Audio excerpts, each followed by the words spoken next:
దుబాయ్లో మరీనా టవర్స్ లో ఘోర అగ్ని ప్రమాదం చోటు చేసుకుంది. 67 అడుగుల 67 అంతస్తుల ఒక భారీ టవర్స్ లో ఈ అగ్ని ప్రమాదం చోటు చేసుకుని చూడండి. ఆర్టీవీ స్క్రీన్ పైన ఆ దృశ్యాలు మీరు గమనిస్తున్నారు. దుబాయ్లోనే అతి పెద్ద అగ్ని ప్రమాదంగా ఈ యొక్క అగ్ని ప్రమాదాన్ని చూస్తున్నారు. దుబాయ్ దేశంలో ఇటువంటి అగ్ని ప్రమాదం ఎప్పుడు కూడా జరగలేదు. 67 అంతస్తులు పూర్తిగా కూడా అగ్ని కిలల మధ్యలో ఎగిసిపడ్డాయి. ఆ దృశ్యాలు గమనించండి. పెద్ద ఎత్తున అక్కడ నిప్పులు ఎగిసిపడుతూ ఉంటే ఆ అగ్గి మధ్యలో నుంచి కొన్ని శిథిలాలు కింద పడుతున్నాయి, డిబ్రీస్ కింద పడిపోతున్నాయి, అంతా కాలి బూడిదైపోతోంది. సుమారుగా అక్కడ 4000 మంది ఉన్నారట. ఒకరిద్దరు కాదు, 4000 మంది ఈ టవర్స్లో అక్కడ ఉండిపోయారు. అయితే మంటలు చెలరేగడంతో అరుపులు కేకలు వేశారు. అంతా ఒక్కసారిగా భయభ్రాంతకు గురయ్యారు. అక్కడ దట్టమైన పొగలు వ్యాపించాయి. కనీసం శ్వాస తీసుకోలేని పరిస్థితి. అంతా ఒక్కసారిగా భయభ్రాంతకు గురయ్యారు. అలారం అన్నీ కూడా ఒక్కసారిగా ఫైర్ అలారమ్స్ మొత్తం కూడా ఆగిపోయాయి, పని చేయకుండా నిలిచిపోయాయి. సుమారుగా 764 ఫ్లాట్స్లో ఈ 67 టవర్స్లో ఒక్కసారిగా అగ్ని కిలలు ఎగిసిపడ్డాయి. ఎటు వెళ్దామన్నా నో ఆప్షన్, దిగి వద్దామన్నా no option. Emergency exits close అయిపోయాయి. మొత్తం అంతా కూడా అగ్నికి ఆహుతి అయిపోయింది. అయితే ఇక్కడ చాలా క్లియర్గా సివిల్ సెక్యూరిటీ అధికారులు అక్కడికి చేరుకున్నారు. సో ఫైర్ ఇంజిన్లు అక్కడికి చేరుకున్నాయి. అందరినీ సురక్షితంగా కాపాడారు. ఏ ఒక్కరికి కూడా చిన్న గాయం కూడా కాలేదు. 4000 మందిని సురక్షితంగా కాపాడగలిగారు సివిల్ డిఫెన్స్ టీమ్స్. సక్సెస్ఫుల్గా ఈ 67 అంతస్తుల ఈ భవనంలో మంటల్ని సుమారుగా 6 గంటల తర్వాత 6 గంటల వరకు కూడా ఆ రకంగానే మండుతూనే ఉంది. ఆ తర్వాత ఆ మంటల్ని మొత్తాన్ని కూడా ఆర్పేయగలిగారు. ఒక్కరికి కూడా ఒంటిపై చిన్న గాయం కాకుండా అందరినీ కిందికి తరలించారు. కొన్ని చిన్నగా కొంత పర్సన్స్ ఎవరైనా కనుక ఇమ్యూన్ డిఫిషియన్సీ తక్కువగా ఉన్నా, లేకపోతే శ్వాస తీసుకోవడానికి ఇబ్బందిగా ఉన్న వారందరినీ కూడా కొంత వెంటనే ఆసుపత్రి తరలించారు.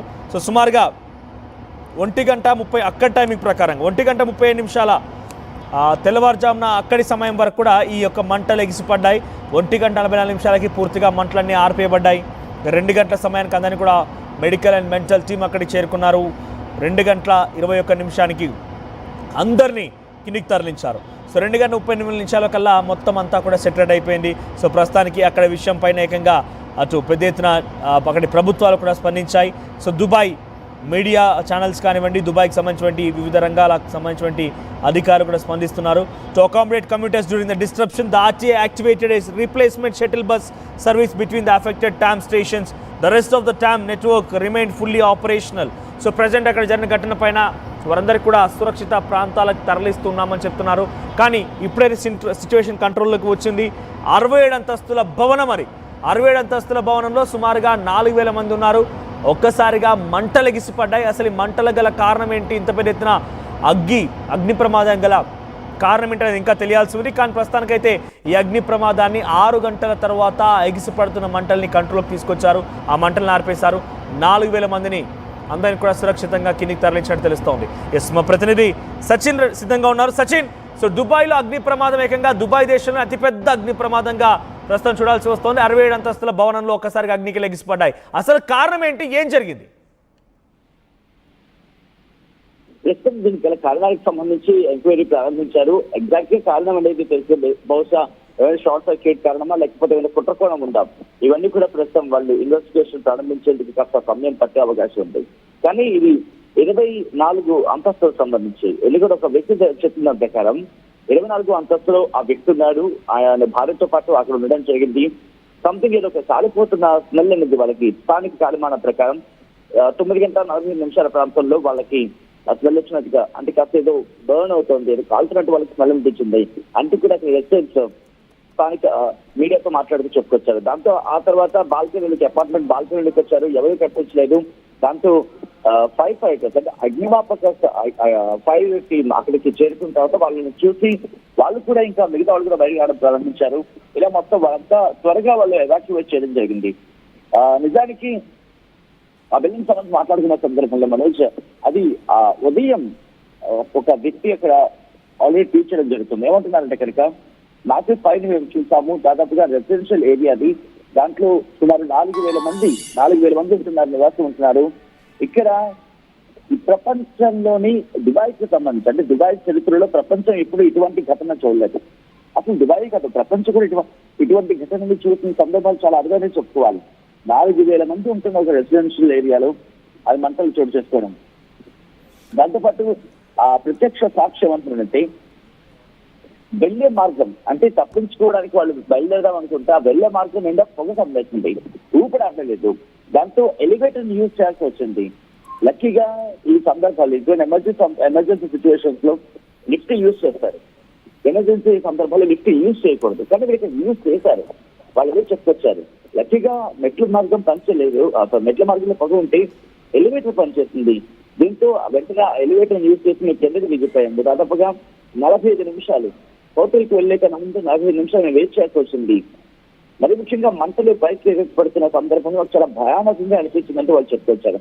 ఇంకా ఏమంటున్నారంటే ఇంకొక వ్యక్తి ఉదయానికి సంబంధించి we have to leave early in the morning. ఆ స్మోక్ కారణంగా ఆ ఉదయాన్నే మేము అక్కడ ఖాళీ చేయాల్సి వచ్చింది. మా ఫ్రెండ్స్ తో అయితే అక్కడి నుంచి ఎవాక్యుయేట్ చేయాల్సి వచ్చిందని చెప్పుకొచ్చారు. తర్వాత అలా కొంతకొకరు ఒక్కొక్క వర్షన్లు చెప్పుకుంటూ వచ్చారు. ఇంకొక ముందు అయితే ఎప్పుడైతే ఫైర్ అలారం సంబంధించి అంటే అలారం మోగిందో వెంటనే పరుగులు పెట్టాం. రిమెంబర్ 28వ ఫ్లోర్ నుంచి వాళ్ళు కొంతమంది మెట్ల మార్గంలో పరుగులు పెట్టడం మొదలు పెట్టారు. దాంతో పాటు ఒక గంట ఏమంటుందంటే అండ్ సచిన్ ఇక్కడ ఒకటి చాలా క్లియర్ గా అర్థమవుతోంది. ఇంతటి హై రైజ్ బిల్డింగ్ లో స్కై క్రాపర్ లాంటి ఈ 67 అంతస్తుల బిల్డింగ్ లో పక్కాగా ఫైర్ ఎగ్జిట్స్ చాలా పకడ్బందీగా ఉన్నాయి కాబట్టి ఈ రోజు ఈ ప్రమాదంలో అంతా బయటపడగలిగారు. లేదు అని అంటే కనుక ఈ ప్రమాద స్థాయి మరోలా ఉండేది. 4,000 మంది చూస్తూనే ఈ ప్రమాదంలో చాలా ఇబ్బందులు పడేవారు. ఎందుకంటే పక్కగా అటు ఆ ఫైర్ అలారమ్స్ మోగకపోయినా అనేక రకాలుగా ఇబ్బందులు పెట్టినా 67 అంతస్తులు పూర్తిగా కూడా అగ్నికి లెగిసిపడ్డా కూడా ఫైర్ ఎగ్జిట్లు చాలా పకడ్బందీగా ఉన్నాయి.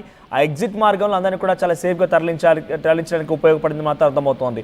సో అది ఒక్కటి కనుక లేకపోయినట్టయితే డెఫినెట్గా పెద్ద ప్రమాదం చోటు చేసుకునేది. కానీ ఇప్పుడు ఇది అతిపెద్ద ప్రమాదంగా అభివర్ణిస్తున్నారు కాబట్టి ఇటువంటి ఇన్వెస్టిగేషన్స్ కొనసాగుతున్నాయి.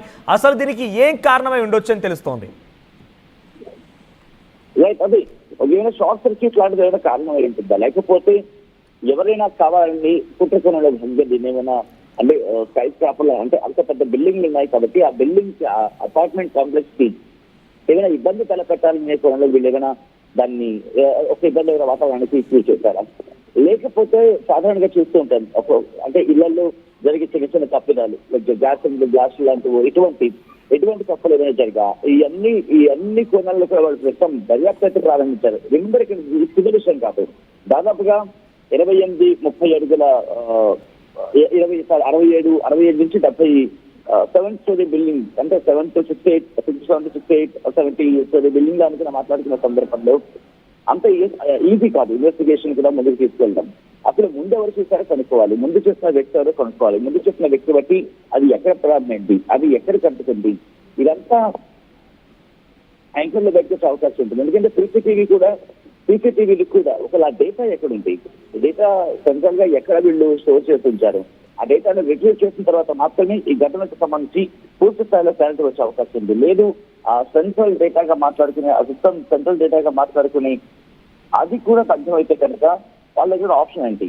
సో ఇవన్నీ కూడా ప్రోస్ అండ్ కాన్స్ అన్ని సాధ్యాలకు సంబంధించి వాళ్ళు ప్రస్తుతం అన్వేషిస్తున్నారు. ఒకటే చెప్తోంది దుబాయ్ ప్రభుత్వం, ముందుగా ప్రజల్ని కాపాడాలి, అక్కడ వాళ్ళని కాపాడి వాళ్ళని రెస్క్యూ చేయాలి, రెస్క్యూ చేసిన తర్వాత వాళ్ళని సురక్షిత ప్రాంతాలకు తరలించాలి, వాళ్ళని కాపాడిన తర్వాత రెస్క్యూ ఆపరేషన్స్ ని వేగవంతం చేసిన తర్వాత ఘటనకు సంబంధించిన కారణాల మీద పూర్తిగా తెలుసుకొని అప్పుడు యాక్షన్ లోకి దిగుతాం. ఎవరైతే నిందితులుంటారో వాళ్ళ మీద కఠిన చర్యలకు ఉపయోగిస్తా ఉంటే కూడా దుబాయ్ ప్రభుత్వం చెప్తోంది.